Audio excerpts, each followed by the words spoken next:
Ini kita sampai di Selasar Tengah. Selasar Tengah ada di lantai utama Masjid Istiqlal ya Pak? Betul. Selasar ini bisa difungsiin untuk apa Pak di lantai utama? Nah, Selasar ini memang Selasar Tengah itu biasanya untuk kegiatan-kegiatan misalnya kayak buka puasa Ramadan, kemudian talkshow kegiatan religi, kemudian kegiatan bazar, event religi lah ya? Betul. Jadi memang di samping untuk kegiatan yang sifatnya non ibadah, tapi juga kalau pada saat tertentu untuk kan tidak muat di lantai utama, dia akan pindah ke sini. Jadi kan ini kalau sholat Idul Fitri itu sampai 200.000 jamaah sehingga sampai ke Selasar raksasa ini. Oh, jadi ini teman-teman kita lihat ini namanya teras raksasa. Teras raksasa. Ini bisa dipakai buat apa? Event-event religi, acara-acara Ramadan gitu kan Pak. Betul. Teras raksasa. Manasik haji. Oh, manasik haji di sini juga. Betul. Gitu. Oke.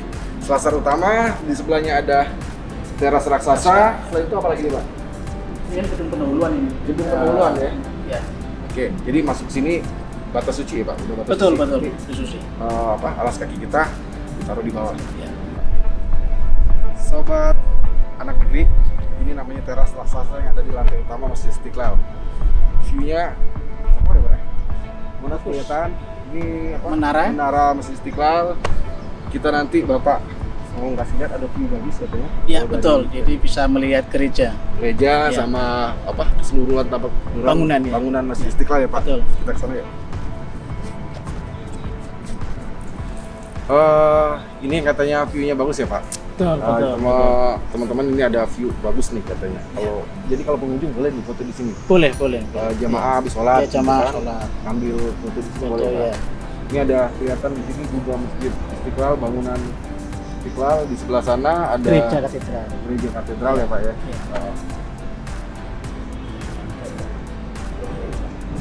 Sobat anak negeri, kita sekarang ada di lantai utama ruang sholat ya Pak? Betul ya. Ruang sholat.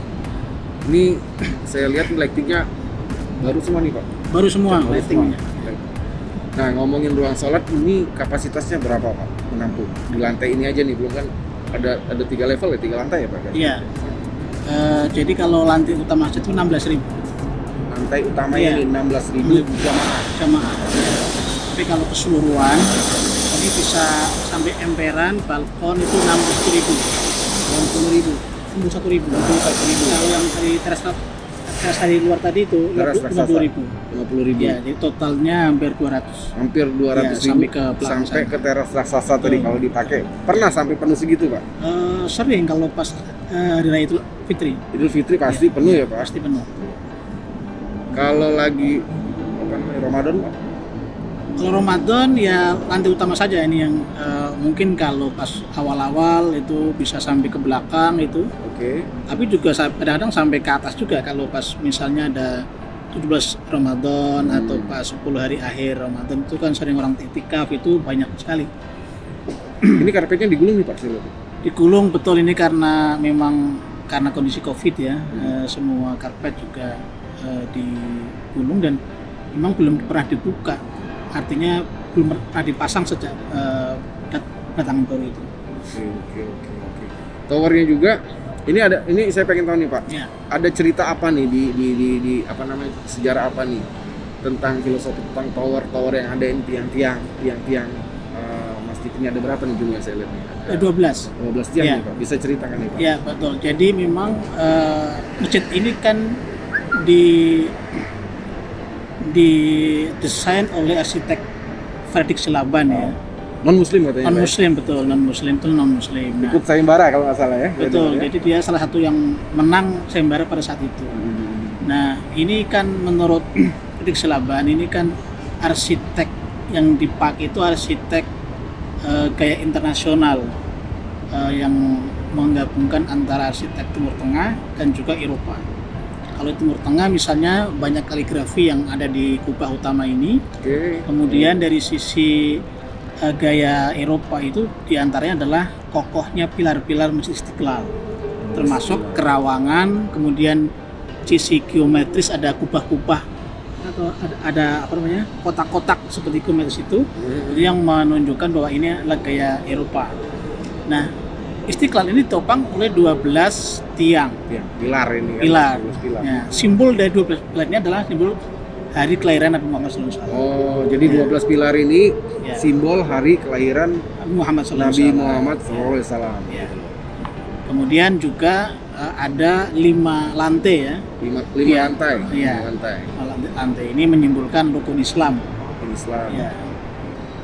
Kemudian ditopang oleh satu kubah yang diameternya adalah 45 meter. Ini 45 meter nih. Menunjukkan bahwa tahun kelahiran bangsa Indonesia. Indonesia. Nih, ya, kubahnya ini 45 ya, meter. diameternya. Diameter 45 meter itu menyimbolkan tahun kemerdekaan kita gitu. Betul.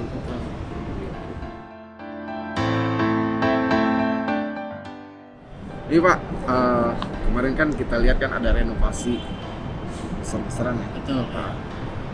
Terutama apa nih yang utama? Lighting. Utamanya memang kawasan ya, penataan kawasan. Kemudian yang paling penting tadi lighting tadi. Untuk keindahan. Betul ya. Ini bisa dijelasin nih Pak, masalah lighting nih. Masalah lighting. Lighting ini menggunakan smart lighting ya. Artinya sudah super canggih, bahkan dia bisa dimati hidupkan dengan menggunakan smartphone saja. Dia udah digital sekarang. Nah, filosofinya ini dengan lighting begitu banyak lampu-lampu ini, kira-kira hampir 3.800 lampu baik yang dalam maupun di luar. Ini seakan-akan kita tuh sholat di ruang terbuka. Bahwa ini menunjukkan lampu yang berubah-ubah warna ini kita seakan-akan di ada dua jenis lampu utama, ada yang berwarna putih, ada berwarna ungu atau kuning itu.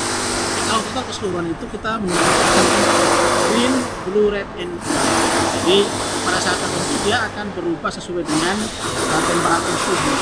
Kadang putih, kadang dia otomatis kuning. Otomatis. Jadi kalau suhu di luar berapa dia akan menyesuaikan. Sekarang nih, ya, ini kondisi panas begini dia begini nih. Ya betul. Cahayanya. Ya, kalau dalam kondisi seperti dia 3.300 Kelvin. Oke. Ya, kapasitas lampunya. Pada saat putih dia 5.400 Kelvin. Nah, itu bisa disesuaikan dengan suhu tadi.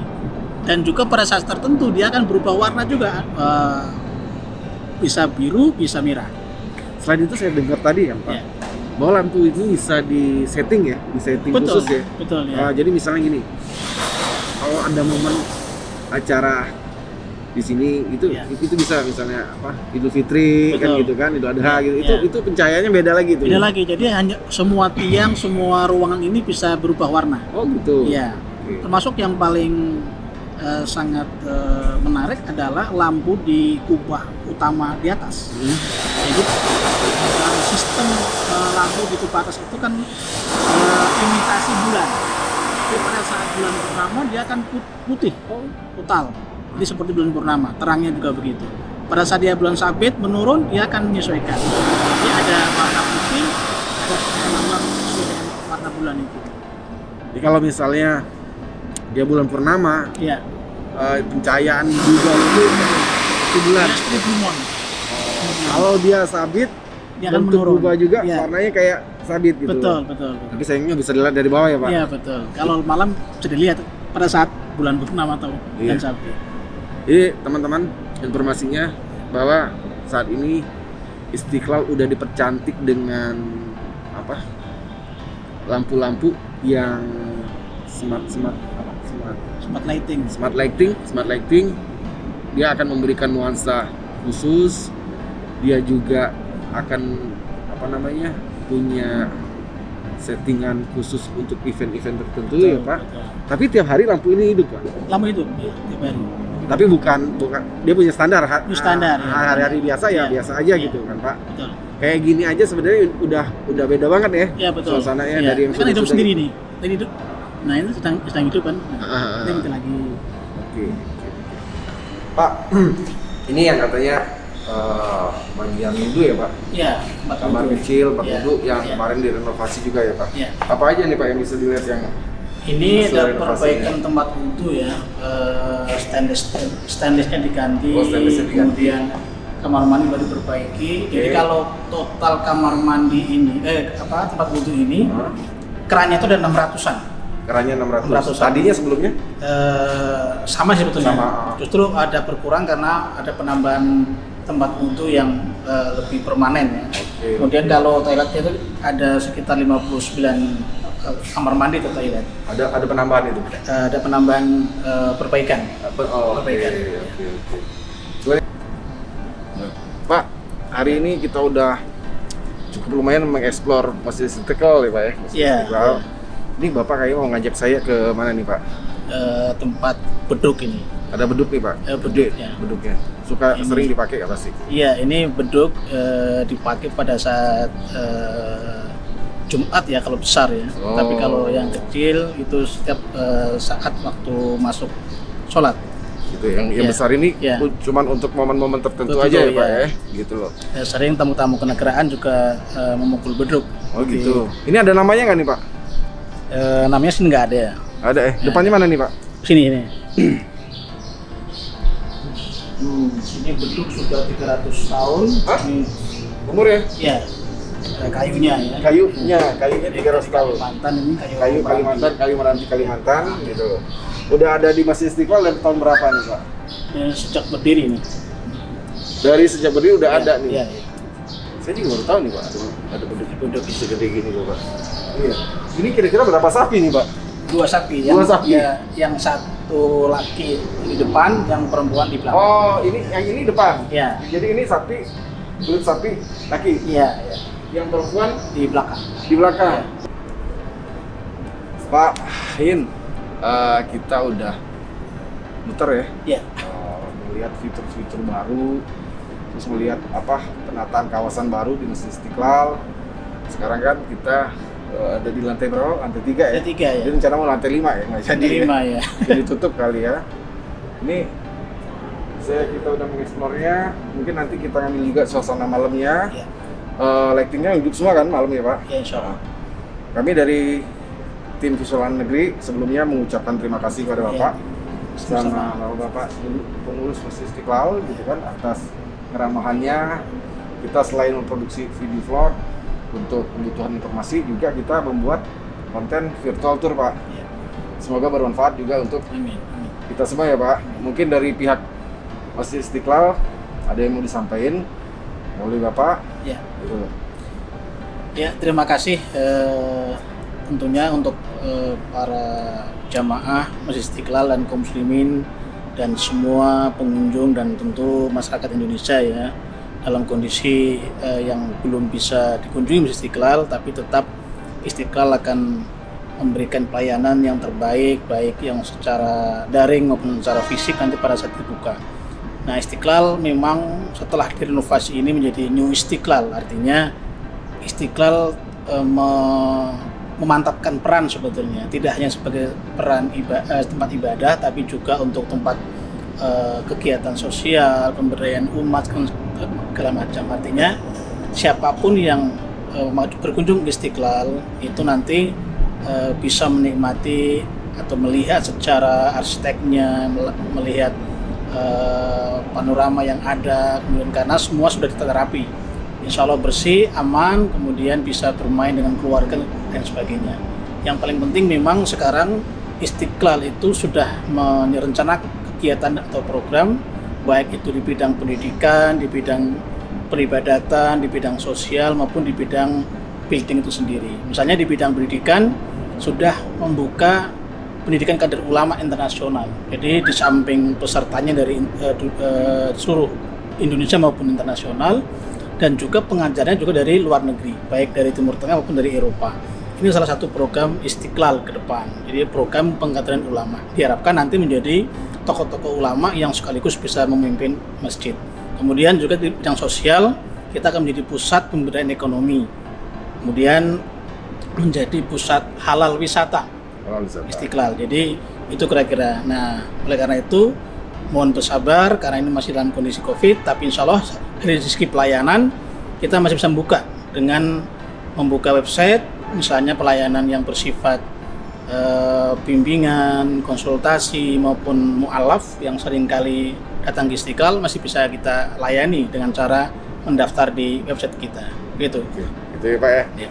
Jadi begitu yang disampaikan sama Pak Ain tentang Masjid Istiqlal, kegiatan-kegiatan juga berlangsung tetap ada ya Pak, tapi tidak semaksimal tadi karena kita lagi kondisi pandemi gitu. Mudah-mudahan kita berdoa semua semoga Amin.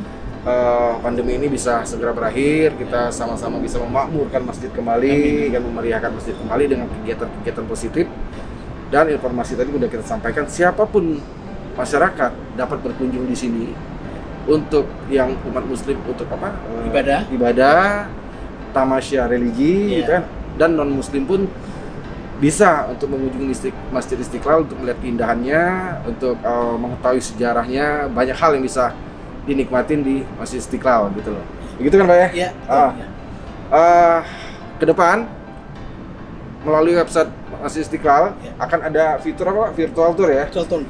Bersama kami Visualan Negeri Masjid Istiqlal membuat konten 360 virtual tour. Semoga bermanfaat untuk seluruh masyarakat Indonesia yang ada dimanapun berada, Pak ya. Pak, sekali lagi kami ucapkan terima kasih atas keramahannya, atas pendampingannya. Kita udah mengeksplor Masjid Istiqlal. Semoga konten ini bisa bermanfaat buat banyak orang ya Pak. Amin. Ya. Next, kita bersama lagi membuat konten yang lebih bermanfaat ya Pak. Semoga konten yang kita buat ini memberikan nilai positif buat seluruh masyarakat Indonesia untuk mengenal Masjid Istiqlal lebih jauh lagi. Saya Oman dari Visualan Negeri beserta tim dan beserta pihak pengelola Masjid Istiqlal mengucapkan terima kasih. Sampai ketemu di venue selanjutnya. Assalamualaikum warahmatullahi wabarakatuh.